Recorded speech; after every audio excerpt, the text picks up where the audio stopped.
तो दोस्तों आप लोगों की डिमांड पर आज मैं लेकर आया हूँ दज्जाल 2 का एक्सप्लेनेशन।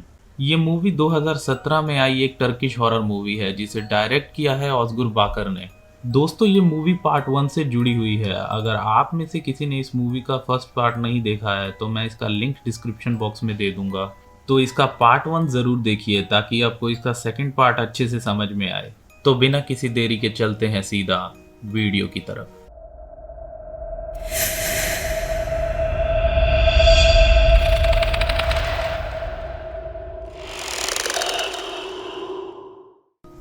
मूवी की शुरुआत वहीं से होती है जहां मूवी का पहला पार्ट खत्म होता है, यानी कि दज्जाल के पैदा होने पर। पार्ट 1 में दिखाया गया था कि दुइगु ने एक बच्चे को जन्म दिया था जो कि एक दज्जाल था। फिर अगले दिन दिखाया जाता है कि दुइगु अपने बच्चे को लेकर चल रही होती है और जब वो अचानक से बेहोश हो जाती है और ये देखकर एक आदमी पुलिस को इस बारे में इन्फॉर्म कर देता है। दुइगु की आंख पुलिस स्टेशन में कुछ ऑफिसर्स के सामने खुलती है, जिसमें एक ऑफिसर दुइगु से उसके बच्चे के पिता के बारे में पूछता है। पर दुइगु एक ही बात बोले जा रही थी, अब उसकी वजह से सब बुरी चीजें होने लगेंगी। वो यही बोलती जा रही थी। ऑफिसर एक नर्स को बुलाकर उस बच्चे को दुइगु से अलग कर देता है और फिर अचानक दुइगु दरवाजे पर मारने लगती है, जिसपे ऑफिसर उसे शांत कराने की कोशिश करता है। अब कहानी यहाँ से आगे चली जाती है।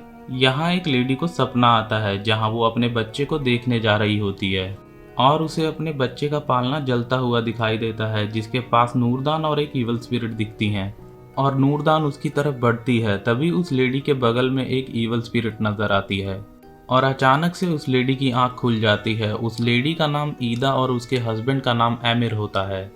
दिखाया जाता है कि ईदा और एमिर एक बच्चे को अडॉप्ट करने के लिए ऑर्फिनेज जाते हैं। ईदा को कैंसर था जिसकी वजह से उसकी ओवरीज निकाल दी गई थी और वो मां नहीं बन सकती थी, इसीलिए वो बच्चा अडॉप्ट करना चाहती थी, जिसके लिए वो ऑर्फिनेज आई थी।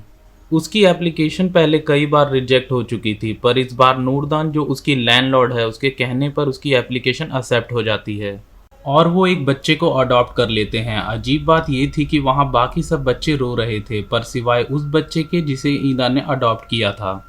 ईदा उस बच्चे को लेकर घर आ जाती है जहाँ नूरदान उसे मिलने आती है और कहती है कि वो ईदा के बच्चे की देखभाल करना चाहती है, जिस पे ईदा मान जाती है। फिर नूरदान ईदा को सिंबल दिखाते हुए कहती है कि ये ईदा के बच्चे की रक्षा करेगा।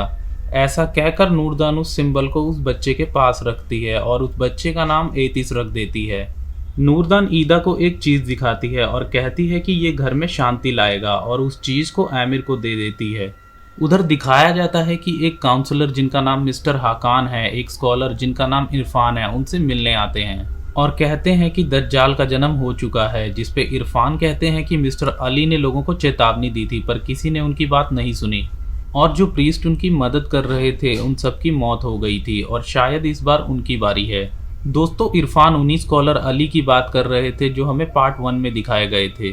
फिर मिस्टर हाकान कहते हैं कि दज्जाल के जन्म लेने की कीमत वो नहीं चुकाएंगे, जिसका मतलब था कि वो खुद को सेक्रीफाइस नहीं होने देंगे। फिर नेक्स्ट सीन में हमें ईदा का घर देखने को मिलता है जहां ईदा आमिर से कहती है कि उसका बच्चा उनके लिए अच्छा नसीब लेके आया है, क्योंकि उन्हें नूरदान का बड़ा घर काफी कम रेंट पर मिल गया था।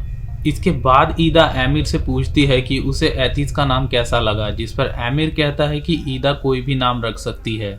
अब रात हो जाती है। ईदा और आमिर सो रहे थे जब अचानक से लाइट ब्लिंक होने लगती है और एक आवाज आती है, जिसे सुनकर ईदा और आमिर डर जाते हैं और आमिर देखने जाता है जहां उसे दरवाजा खुला मिलता है और किसी के फुटप्रिंट्स दिखते हैं। ईदा को अपने बच्चे की चिंता होती है। ईदा उसे देखने जाती है तो देखती है कि उसका बच्चा वहां नहीं था।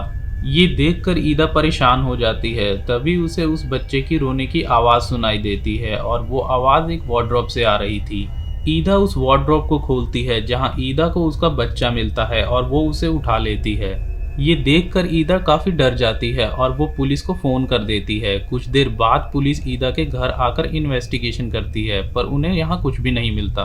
पुलिस ऑफिसर कहते हैं कि ये दरवाजा हवा से खुला होगा, वहाँ कुछ भी नहीं है। ये सब कहने के बाद पुलिस वहाँ से चली जाती है। फिर एक हॉस्पिटल दिखाया जाता है जहाँ नूरदान ने एक लेडी जिसका नाम ओज़नूर है, उसका बच्चा उससे छीन कर उस लेडी को कैद करके रखा था और उसे होश में ना आने के इंजेक्शंस देती रहती है।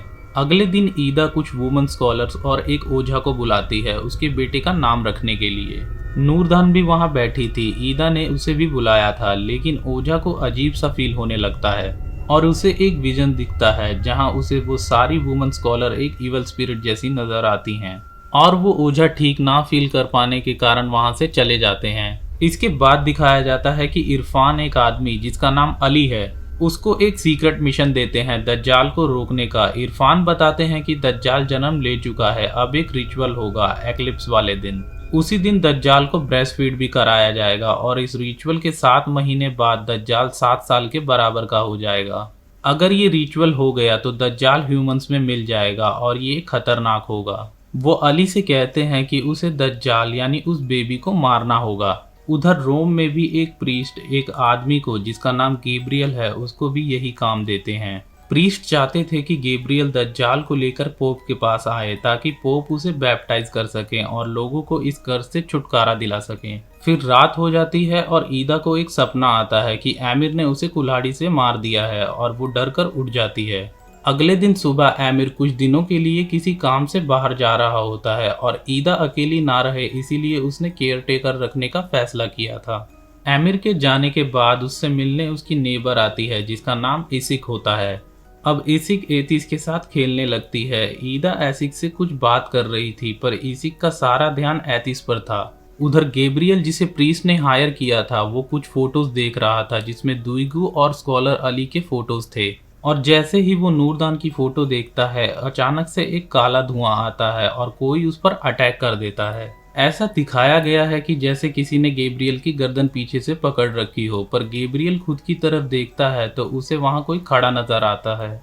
गैब्रियल के हाथ में गन थी और वो ताकत गैब्रियल को मजबूर कर रही थी कि गैब्रियल खुद को गोली मार ले, पर गैब्रियल उस ताकत से लड़ने की कोशिश कर रहा था पर वो ताकत उस पर हावी हो रही थी। तभी गैब्रियल अपने गले में पहने एक क्रॉस को पकड़ लेता है और वो ईवल ताकत उसे छोड़ देती है। ईदा एक केयर टेकर को अपने साथ एक वीक के लिए रख लेती है जिसका नाम गुल था और उसी रात एतीस रोने लगता है। गुल उसे देखने जाती है तो अचानक से लाइट चली जाती है और गुल को अजीब सा महसूस होने लगता है। ईदा को भी अजीब सी आवाजें सुनाई देती हैं जिसे सुनकर ईदा एतीस को देखने आती है। जैसे ही ईदा आती है वैसे ही लाइट्स आ जाती हैं और सब कुछ नॉर्मल हो जाता है। गैब्रियल को ईदा के घर के बाहर नूरदान दिखती है। नूरदान गैब्रियल से पूछती है कि वो वहाँ क्या कर रहा है। गैब्रियल कहते हैं कि वो गलत एड्रेस पे आ गया है। फिर दिखाया जाता है कि इरफान अपने हायर किए हुए आदमी अली के साथ एक रिचुअल करते हैं। वो पानी में कुछ चीजें डालते हैं और एक पेपर जिस पर कुछ लिखा था उसे जलाकर उस पानी में डाल देते हैं और कुछ मंत्र पढ़ने लगते हैं। ऐसा करते ही उन्हें और अली को विजन्स आने लगते हैं, दुइगू के और उस हॉस्पिटल के जहां औजनूर थी। स्कॉलर को पानी में नूरदान और दुइगू दिखती हैं और उनके सामने लगे मिरर में एक आदमी खड़ा दिखता है। इरफान को लगता है कि अली पे वो चीजें हावी हो रही हैं और वो उसे होश में ले आते हैं और अली उससे पूछते हैं कि उसने क्या देखा, जिस पे अली कहते हैं कि उन्होंने हर चीज देखी। इस पे इरफान कहते हैं कि उन्होंने भी उस लेडी को देखा जिसने इस कर्ज को जन्म दिया है यानी दज्जाल को। तो अली कहते हैं कि वो मर चुकी है और दोस्तों यहाँ पे अब दुइगू की बात हो रही थी, जिस पे इरफान कहते हैं कि ऐसा नहीं हो सकता क्योंकि दज्जाल का ब्रेस्ट फीडिंग रिचुअल अभी बाकी है। तो अली कहते हैं कि उसने एक और लेडी को देखा जो कि दज्जाल की ह्यूमन मॉम है यानी दुइगू की बहन, और वो साइकेट्रिक हॉस्पिटल में है। अली पूछते हैं कि जब उन्हें उस बच्चे को मारना ही था तो उन लेडीज की चिंता ही क्यों, जिस पर इरफान कहते हैं क्योंकि वो विक्टिम्स हैं। इस रिचुअल को जो लेडी परफॉर्म करेगी वो हाफ डेविल होगी, उन्हें उस लेडी को ढूंढना होगा और वो उन्हें उस बच्चे तक ले जाएगी। फिर हॉस्पिटल में दुइगू की बहन को दिखाया जाता है जो कि अपने रूम के दरवाजे से बाहर देख रही थी जहाँ उसे एक ईवल स्पिरिट नजर आती है जो कि उसके रूम के अंदर आ जाती है। वो ईवल स्पिरिट दुइगू की बहन को पोजेस्ट कर देती है और वो दीवार पर खून से कुछ लिखने लगती है। उधर नूरदान ईदा से मिलने जाती है और ईदा से कहती है कि उसे केयर टेकर रखना पसंद नहीं है। तो ईदा कहती है कि वो उसका काम में हाथ बटाती है और एतीस का भी ध्यान रखती है। उसी रात आमिर ईदा के पास आ जाता है और वो दोनों इंटीमेट होते हैं। उसी समय गुल को एतीस के रोने की आवाज आती है और वो उसे देखने जाती है। गुल जैसे ही एतीस के पालने को छूती है तो उसका हाथ जल जाता है और कोई उसे मारने लगता है। अचानक से उसे कोई घसीट कर दरवाजे तक ले जाता है। फिर दरवाजा अपने आप खुल जाता है और गुल डर के बाहर भाग जाती है, जहां उसे इसिक मिलती है और वो उसे पूल में धक्का दे देती है, जिसकी वजह से गुल की मौत हो जाती है। अगले दिन ईदा को आमिर का कॉल आता है कि वो एयरपोर्ट पर है, जिसे सुनकर ईदा हैरान हो जाती है क्योंकि रात में आमिर ईदा के साथ था। ईदा बात कर ही रही होती है कि एतीस रोने लगता है। ईदा उसे लेकर बाहर चली जाती है, जहां उसे गुल की बॉडी मिलती है। ईदा पुलिस को इन्फॉर्म कर देती है और आमिर को फोन करती है कि गुल ने सुसाइड कर लिया है, जिस पर आमिर कहता है कि वो नहीं आ सकता क्योंकि उसे कुछ काम आ गया है। पुलिस ईदा के घर का सीसीटीवी देखती है, जिसमें सिर्फ गुल नजर आती है, जिसमें दिखाया गया है कि गुल ने खुद पूल में कूदकर जान दे दी। फिर नेक्स्ट सीन में हम देखते हैं कि अली उस हॉस्पिटल के अंदर पहुंच जाते हैं और ओज़नूर के रूम में जाकर उसे कुछ कहते हैं कि वो ओज़नूर को कुछ बताना चाहते हैं। पर तभी उसकी नज़र दीवार पर पड़ती है। अली ओज़नूर से पूछते हैं कि क्या तुम ये पढ़ सकती हो, तो ओज़नूर कहती है हाँ, पर शायद उसे ये याद नहीं कि उसने ये कब लिखा। और दोस्तों, उस दीवार पर लिखा था कि ओज़नूर ने ऐसी चीज़ को जन्म दिया है कि जो ह्यूमन को जजमेंट डे से पहले ही यातनाएं देगा। अली ओज़नूर को बताते हैं कि ये उस पर स्पेल किया गया है और उसकी बहन के साथ भी यही सब कुछ हुआ था। पर ओज़नूर उसका विश्वास नहीं करती और उसे वहां से जाने को कहती है।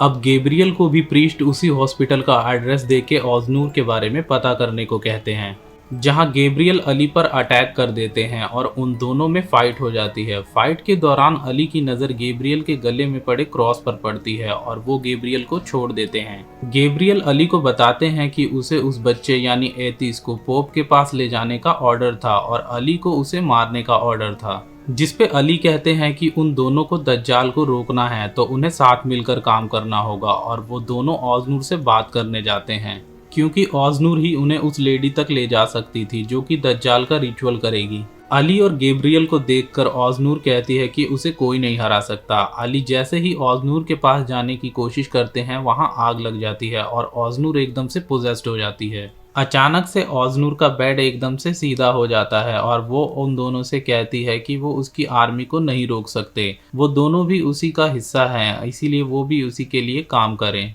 इतना कहते ही ओज़नूर बेहोश हो जाती है। अली और गैब्रियल उसे हॉस्पिटल से बाहर लाकर एक घर में रखते हैं ताकि ब्रेस्ट फीडिंग रिचुअल पूरा ना हो पाए। तभी इरफान का फोन आता है। वो अली से कहते हैं कि वो ओज़नूर को छोड़कर उसके बच्चे को ढूंढे और उसे मार दें। इतना कहते ही फोन कट हो जाता है और इरफान के रूम की विंडो के पीछे से कोई जाता दिखता है। अली को लगता है कि इरफान मुसीबत में है और गैब्रियल को ओज़नूर के पास छोड़कर अली खुद इरफान के घर की तरफ निकल जाते हैं। इरफान के घर पहुंचते ही अली देखते हैं कि इरफान की मौत हो गई है। इरफान वापस ओज़नूर और गैब्रियल के पास आ ही रहे होते हैं कि जब उसे पीछे से कुछ अजीब सा महसूस होता है। ओज़नूर के पास पहुंचकर वो ओज़नूर और गैब्रियल को वहां से कहीं और जाने के लिए कहते हैं। वो लोग उस घर को छोड़कर निकल ही रहे होते हैं जब अली ओज़नूर को स्कॉलर अली के बारे में बताती है, जो हमें फर्स्ट पार्ट में दिखाए गए थे।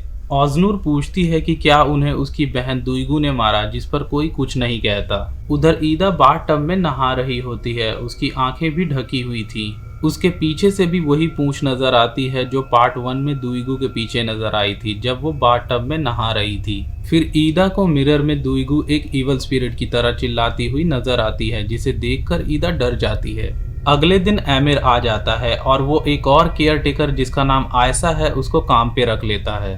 रात को आयशा काम कर रही होती है जब एक रेवन बर्ड विंडो से टकराकर अंदर आ जाती है।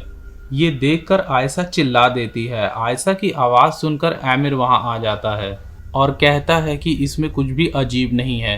अब आधी रात को एतीस के रोने की आवाज़ आती है, जिस पे ईदा और आमिर एतीस को देखने जाते हैं, जहां उन्हें आयशा मिलती है और उसके हाथ में एक नाइफ होता है। आमिर उसे रोकता है पर आयशा कहती है कि वो इस गुनाह का हिस्सा नहीं बनेगी और वो खुद को मार लेती है। इसके बाद ईदा को लगता है कि ये सब उस बच्चे की वजह से हुआ है जिसे ईदा ने अडॉप्ट किया था और वो उस घर को छोड़कर जाने लगती है, पर आमिर उसका विश्वास नहीं करता और ईदा को जाने से रोकता है। तभी वहां नूरदान आ जाती है और वो ईदा से एक रात रुकने के लिए कहती है, जिस पर ईदा तैयार हो जाती है। उसी रात को आमिर एतीस के रूम में जाता है जहां उसे नूरदान और नूरदान के लिए काम करने वाला आदमी और इसिक मिलते हैं। नूरदान के लिए काम करने वाला आदमी आमिर को एक कुल्हाड़ी देता है। अब नूरदान आमिर से ईदा को मारने को कहती है, जिसके बाद आमिर ईदा को कुल्हाड़ी से मार देता है। फिर नेक्स्ट सीन में हम देखते हैं कि अली और गैब्रियल दज्जाल का रिचुअल रोकने के लिए जा रहे होते हैं। जब ऑजनूर कहती है कि अली उसे भी ले जाए क्योंकि वो ऐतीस को उसे ही देंगे ब्रेस्ट फीडिंग के रिचुअल के लिए और वो उसे मार देगी, जिस पर वो दोनों मान जाते हैं और ऑजनूर को साथ लेकर ईदा के घर जाते हैं। ईदा के घर पहुंचते ही नूरदान के लिए काम करने वाला आदमी अली और गैब्रियल को कैद करके नूरदान के पास ले जाता है और ऑजनूर को भी वहीं ले जाया जाता है, जहां नूरदान कहती है कि उन्हें खून की कुर्बानी देनी होगी। नूरदान के इशारे पर अली और गैब्रियल को गोली मार दी जाती है। अब ब्रेस्ट फीडिंग रिचुअल के लिए ऐतीस और एक नाइफ ऑजनूर को दिया जाता है। ऑजनूर ऐतीस को ले लेती है और उस नाइफ से खुद का हाथ काट लेती है और ऐतीस को ब्रेस्ट फीड करा देती है और मूवी यहीं पर ख़त्म हो जाती है। आई नो दोस्तों, आपको मूवी बहुत ज़्यादा कंफ्यूज करने वाली लगी होगी। इस मूवी से जुड़े पार्ट 1 और पार्ट 2 के दोनों के कंफ्यूजन में आपके क्लियर करने वाला हूँ। दोस्तों, मूवी में दिखाया गया है कि दुईगु और ऑजनूर दोनों बहनें थीं और वो दोनों एक डेविल से प्रेग्नेंट हुई थीं। दुईगु के बारे में तो आप जानते ही हैं कि कैसे उसने डेविल के बच्चे यानी दज्जाल को जन्म दिया था, पर ऑजनूर भी प्रेग्नेंट हो गई थी। नूरदान को लगता था कि ऑजनूर का बच्चा भी दज्जाल हो सकता है, इसीलिए उसने ऑजनूर को एक हॉस्पिटल में रखा। जब नूरदान को पता चला कि जिस बच्चे को ऑजनूर ने जन्म दिया था वो दज्जाल नहीं, तो नूरदान ने उस बच्चे को मरवा दिया था, पर ऑजनूर को जिंदा रखा क्योंकि दुईगु के मरने के बाद नूरदान को दुईगु की ही ब्लड लाइन का कोई चाहिए था जो कि दज्जाल को ब्रेस्ट फीड का रिचुअल करा सके। और नूरदान ने ऑजनूर को बताया कि दुईगु का बच्चा मर गया था और जो बच्चा जिंदा था वो ऑजनूर का है और ये उनकी आर्मी का हिस्सा है। ऑजनूर से भी नूरदान उसकी आर्मी को ज्वाइन करने को कहती है क्योंकि ऑजनूर का बच्चा भी डेविल था, जिस पे ऑजनूर मान जाती है। ऑजनूर के मान जाने के बाद नूरदान ऑजनूर को भी वही सिंबल देती है जो उसने आमिर को दिया था, जिससे ऑजनूर और आमिर दोनों ही पोजेस्ड हो गए थे। इसीलिए आमिर ने ईदा को उस घर को छोड़ने से रोका और फिर बाद में उसे मार डाला। इरफान को इस बात का पता था, इसीलिए उन्होंने अली को ऑजनूर की बजाय उस बच्चे को मारने को कहा था, क्योंकि उन्हें पता था कि ऑजनूर को रोकना उनके बस की बात नहीं थी और ऐतीस को मारकर ही इस रिचुअल को रोका जा सकता था। दोस्तों, नूरदान पार्ट 1 में बच गई थी क्योंकि उसे ये रिचुअल पूरा करवाना था। मिस्टर हाकान और वो प्रीस्ट जिन्होंने गैब्रियल को भेजा था वो भी मारे गए थे। ऑजनूर ने नूरदान का साथ इसलिए दिया था क्योंकि उसे लगता था कि ऐतीस उसका बच्चा था और वो खुद को भी डेविल की आर्मी का हिस्सा मानने लगी थी। तो दोस्तों, ये था हिंदी एक्सप्लेनेशन दज्जाल 2 का। तो आशा करता हूँ दोस्तों आप लोगों को ये वीडियो पसंद आए। दोस्तों, अगर आप मेरे चैनल पर नए आए हैं तो वीडियो को लाइक करें, कमेंट में अपना सुझाव दें, सब्सक्राइब कर लें फिल्म पॉइंट ट्यूब चैनल को, क्योंकि आगे बहुत सारी वीडियोस आने वाली हैं। मैं मिलता हूँ आपसे नेक्स्ट वीडियो में।